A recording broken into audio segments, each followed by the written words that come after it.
Hello, everyone. I hope you're all having a good con. It's me, Maddie's Masquerades, and I'm here to talk to you about what, in my opinion, is one of, if not the greatest gaming franchise ever to hit gaming. What was once a hit, then became forgotten and resurged again. Something that's been through a lot of ups and downs. The franchise I'm referring to is Banjo-Kazooie.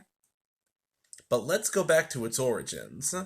Believe it or not, the game wasn't always supposed to be called Banjo-Kazooie. Originally, it was going to be referred to as Project Dream, the Land of Giants. It was supposed to star a kid named Edward, and the villain was supposed to be none other than Captain Black Eye. Yeah, that guy you see in the background of Jollies in Banjo-Tooie, that's what he's talking about when he says, "I had a dream once. I were in this fine game, and a bear stole me glory, looked a bit like you he did." That whole thing is an allusion to that. Banjo was going to be in the game, but he wasn't going to have a bird in his backpack. He was going to have a set of robot bird legs coming out of his backpack. So there was no Kazooie at the time. And Tootie was going to be in the game, but as Banjo's girlfriend named Piccolo.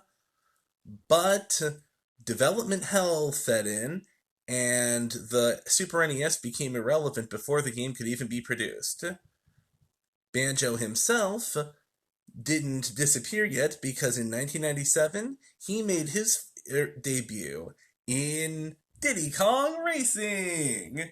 You can probably tell I'm Diddy Kong right now, and that's why. Yeah, Diddy and yes, the Banjo you see there is the same Banjo. But eventually, but then in 1998, Project Dream was retooled into Banjo-Kazooie on the Nintendo 64. This game helped revolutionize the 3D platformer. And but there is one portion of the game that probably remains in a lot of our minds and in many of our hearts. Stop and Swap. What is Stop and Swap, you ask?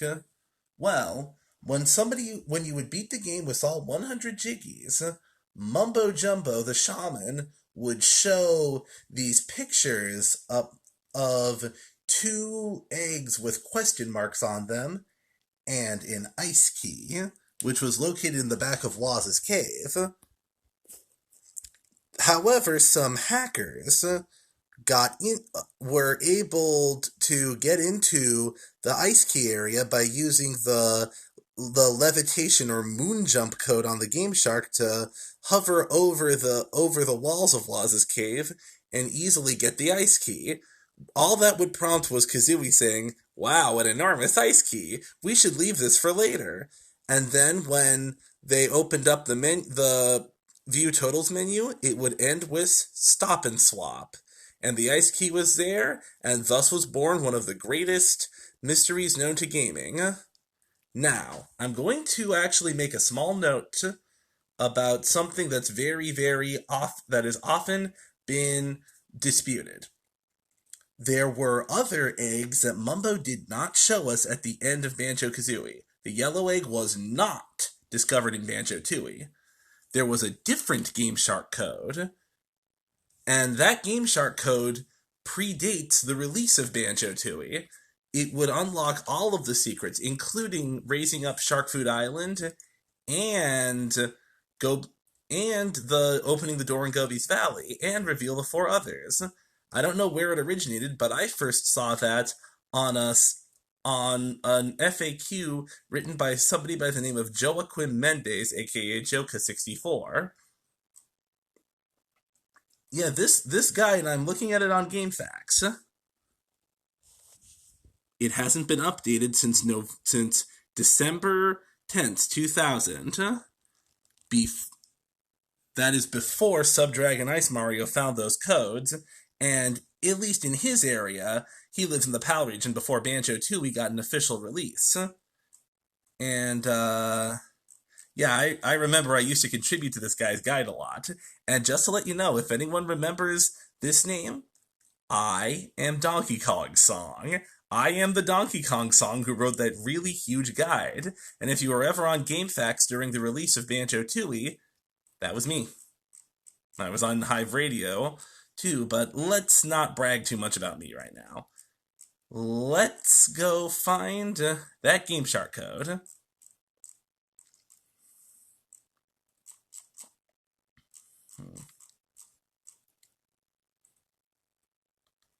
Yeah, unlock all. Yep, here it is. On Joaquin Mendez' guide.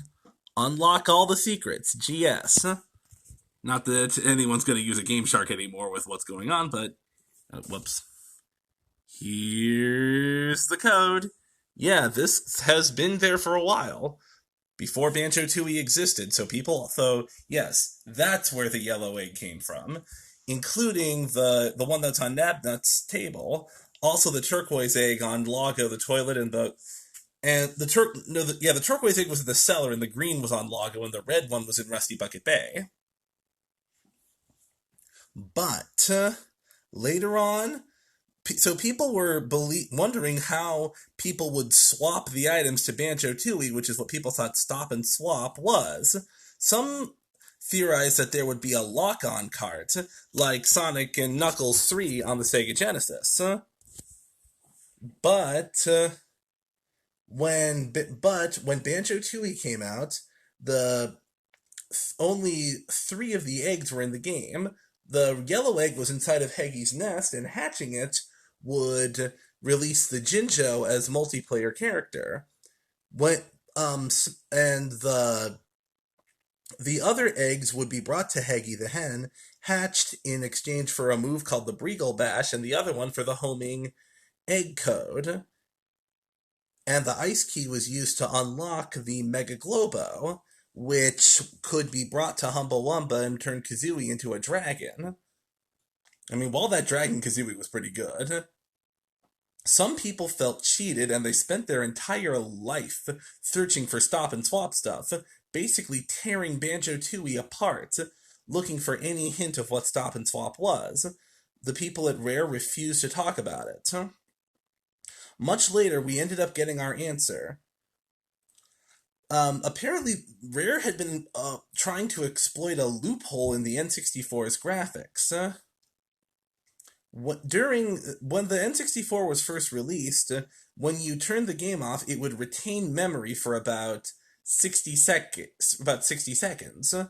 And so what they were going to do, you were going to stop Banjo-Kazooie, swap in Banjo-Tooie while the memory is still there, and then do something in Banjo-Tooie. But the whole thing was scrapped because of revisions in the N64's hardware. The newer models released before Banjo-Tooie could only hold on to memory for 1 second, making the aforementioned attempt nearly impossible.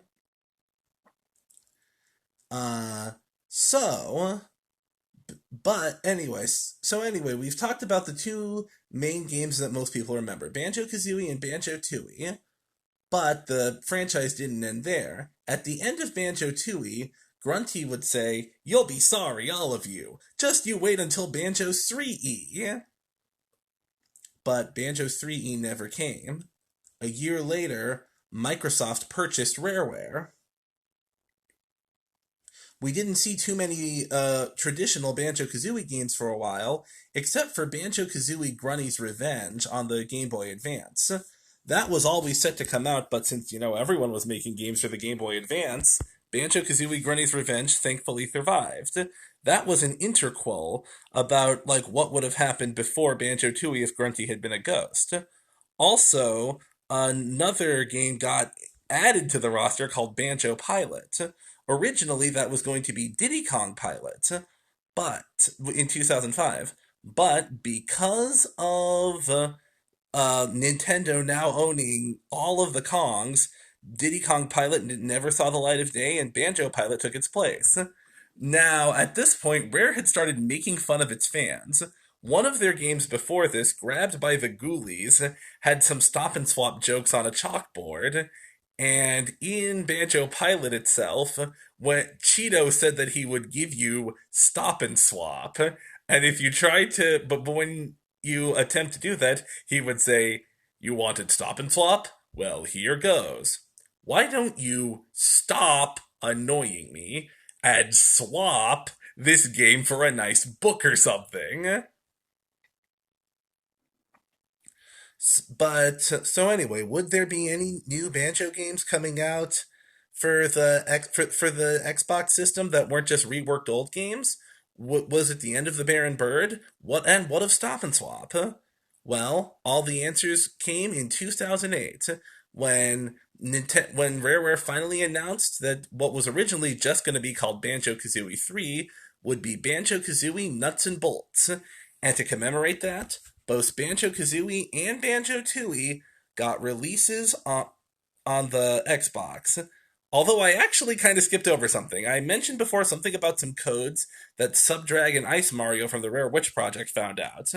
Back in 2001, after much hacking, Subdragon Ice Mario found several codes that could be entered on the sandcastle floor in Treasure Trove Cove.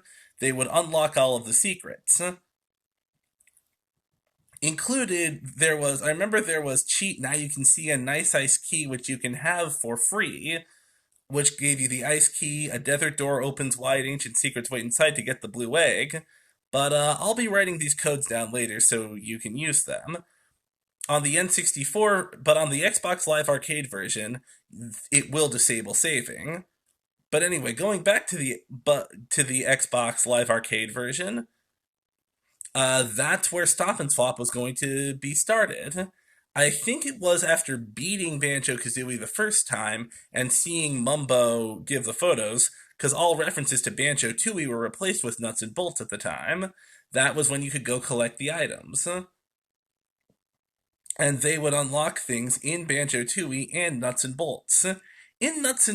So Stop and Swap, finally, after 8 years, finally saw what it could have been thanks to the new technology and the data transfer from the Xbox 360. In Nuts and Bolts itself, they would actually just unlock new decorations and parts for your vehicles. In Tooie, the first couple ones had their old purposes, and the new ones that you like, the ones from Mad Monster Mansion and Rusty Bucket Bay, they would be given to Heggy and Hatch in exchange for gamer picks and for just some gamer picks and avatars. The same thing would happen, but the game packs were still in their original positions in the Xbox Live Arcade version of Banjo-Tooie. And when you would take those to Heggy, they would once again just unlock some Xbox stuff, and something that's a troll. Heggy would say, "This egg will get you Stop and Swap 2." And then Banjo and Kazooie were like, "Let's hope we're still relevant 10 years from now."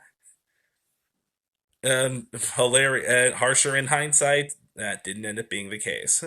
But anyway, on to Nuts and Bolts itself. I'm not really one to to say much about the game itself, but apparently it didn't sell very well. Much worse than Banjo-Kazooie and Tooie. Some people do blame the fact that it was different, or the fact that or the size of the worlds that were just pretty much empty. But because that basically killed the Banjo-Kazooie franchise. Rare had been banking on that after some of their other games like Grab by the Ghoulies and Cameo The Elements of Power had bombed, seeing Banjo-Kazooie as their reliable thing based on how well the N64 games sold. But after that, Rare was just reduced to making Connectimals games. And then eventually, Banjo and Kazooie were under lock and key at Microsoft. Would we ever see the Baron Bird duo again? 10 years later, we did. At E3, a trailer was announced, one that I actually watched a little more recently. It had Donkey, Diddy, and King K. Rool waiting, and finally their old friends, Banjo and Kazooie, came back. Yes, for some reason, K. Rool was cheering for Banjo and Kazooie. Now let's just go along with that. Diddy kind of makes sense. Finally, he sees his racing buddy back, and finally, the Rare team has been reunited. Banjo and Kazooie were appeared in Super Smash Bros. Ultimate, and and there was much rejoicing. Much of that rejoicing came from the music composer Grant Kirkhope, saying Banjo and Kazooie are now home again. So, that's and it was only last year that this happened, and many fans, including myself, were all very happy to see this. So, but is this the end for Banjo and Kazooie? Do you think is there any chance that Rare might go back to making a traditional 3D platformer game? Maybe, maybe not. But after Banjo and Kazooie were basically under lock and key at Rare, several of the game's old teams, such as Steve Males and like Steve Malpass and Greg Males, they broke off and formed their own independent studio known as Playtonic Games in 2017. They did a Kickstarter, and eventually there came the spiritual successor to Banjo-Kazooie, Yooka-Laylee. I've only played a little bit of that game, but the Banjo-Kazooie influence is very obvious in that game. What with everything having big googly eyes, a lot of collectibles. I hope to play this game very soon. Last year they had a sequel, Yooka-Laylee and the Impossible Lair, so it's possible that that lizard and bat crew might replace our old bear and bird crew. Well, once again, I've grossly underestimated the time, although it seems this panel went a little longer. Any questions? Comments? I'll stay on for 5 minutes, and I'm gonna play a little and I'm gonna play some play a little remix while I wait. And if nothing happens by then, I'll quit. And this is done by Levi Davis. It's a medley of Banjo-Kazooie music, which Grant Kirkhope is really happy to hear that people still enjoy this music after 22 years.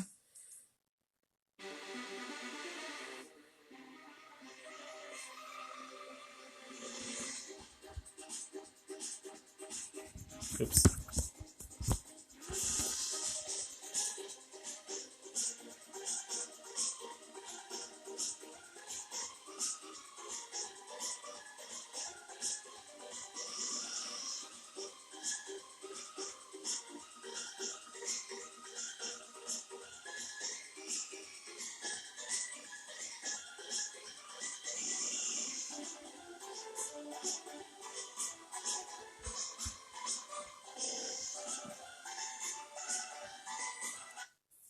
It's over. Last person logged off, no questions or comments. So, thanks for joining me. Enjoy the rest of CancellationCon, and tune in Sunday at noon for my panel about Winx Club. Peace out.